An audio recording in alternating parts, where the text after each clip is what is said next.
শাবানা নামটি শুনলে আজও কয়েক প্রজন্মের চলচ্চিত্র প্রেমীরা নস্টালজিক হয়ে যান। কয়েক দশক ধরে অভিনয়ের সঙ্গে জড়িত থাকা নায়ক নায়িকাদের কাছেও স্বপ্নের একটি নাম শাবানা। 72 বছর বয়সী শাবানা 8 বছর বয়সে চলচ্চিত্রে নাম লেখান। টানা 4 দশক অভিনয়ের সঙ্গে ছিলেন। 2 যুগ ধরে নেই অভিনয়ে, নেই চলচ্চিত্র সংশ্লিষ্ট কোনো আড্ডায়।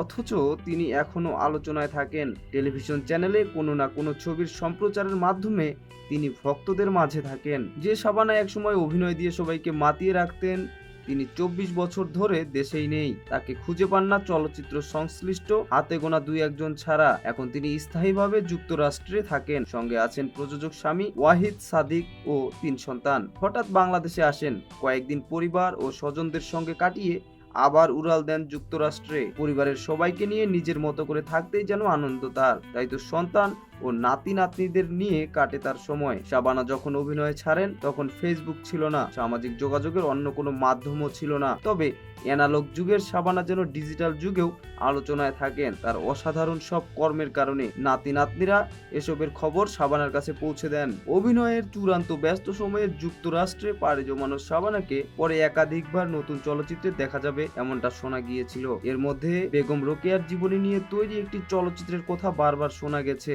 এখন আর অভিনয়ে ফেরার কোনো সম্ভাবনা নেই বলে জানালেন শাবানা। বরেণ্য এই অভিনয় শিল্পী বলেন, এই বয়সে আর কিভাবে, এখন তো অনেক বয়স হয়ে গেছে, আল্লাহ নাম নিয়ে পার করে দিচ্ছি সময়। মাঝে মধ্যে সুখময় স্মৃতিগুলো মনে করি। ছেলে মেয়ে নাতি নাতনিরা মাঝে মধ্যে আমার ছবি সম্পর্কে নানা কিছু জিজ্ঞাসা করে, আমিও তখন বলি ওই ছবিটা দেখো। এখন পরিবারটাই আমার কাছে জগৎ, এ জগতে আমার অনেক ব্যস্ততা। অভিনয় জীবনের সেই সময়ের কথা এখন আর ভাবেন না শাবানা, ভাবতে চানও না। শাবানার মতে ওসব নিয়ে এখন আর সত্যিই ভাবি না, কারণ আমি যখন অভিনয় করতাম মন প্রাণ দিয়ে তাই করতাম। অভিনয়ের সময় আমি সবকিছু ভুলে যেতাম, শুধু অভিনয় নিয়েই থাকতাম। আমি কখনোই আমার কাজে ফাঁকি দেইনি।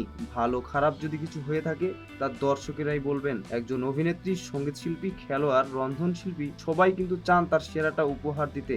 আমিও তেমনটাই চেয়েছিলাম। 24 বছর ধরে অভিনয়ে নেই শাবানা, তাতে কি 4 দশক ধরে এমন সব চরিত্রে অভিনয় করেছেন যা মানুষের মন গেঁথে গেছে। নিজেকে নিয়ে গেছেন অনন্য এক উচ্চতায়। তাই তো আজও এ দেশের মানুষের মনে তিনি ঠিকই জলজলে একটি নাম। বাংলা ছবি প্রেমীরা শাবানার নাম শুনলে আবেগপ্রবণ হন, গর্ববোধ করেন। 24 বছর আগে অভিনয়কে বিদায় জানানো শাবানা এখনো কোটি বাঙালির হৃদয়ে অভিনয়ের রানী হয়ে আছেন। কি কারণে অভিনয় ছেড়েছিলেন সে প্রসঙ্গে শাবানা প্রথম আলোকে বলেন, শৈশবে অভিনয়ের সঙ্গে যুক্ত হই, নিজেকে দেওয়ার মতো সময় পাইনি। কাজ কাজ আর কাজ, এভাবেই কেটেছে একটানা 40 বছর। পরিবার ও সন্তানদের সময় দেওয়ার ব্যাপারটি একটা সময় জরুরি হয়ে পড়ে।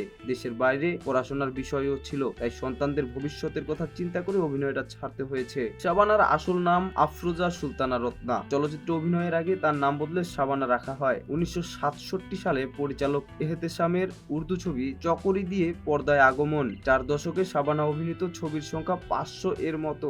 নায়িকা চরিত্রের বাইরেও ভাবি ও মায়ের চরিত্রে অভিনয় করে নিজের শ্রেষ্ঠত্বের জানান দিতে পারতেন তিনি। শাবানার স্বামীর নাম ওয়াহিদ সাদিক, তিনি একজন চলচ্চিত্র প্রযোজক। তার প্রযোজনা প্রতিষ্ঠানের নাম ছিল এস প্রোডাকশন। অভিনয়ের জন্য শাবানা 11 বার জাতীয় চলচ্চিত্র পুরস্কার অর্জন করেন। তার বাবার নাম ফয়েজ চৌধুরী, তিনি একজন টাইপিস্ট ছিলেন এবং মা ফজিলাতুন্নেসা ছিলেন গৃহিণী। শাবানা অভিনীত সর্বশেষ চলচ্চিত্র ছিল ঘরে ঘরে যুদ্ধ।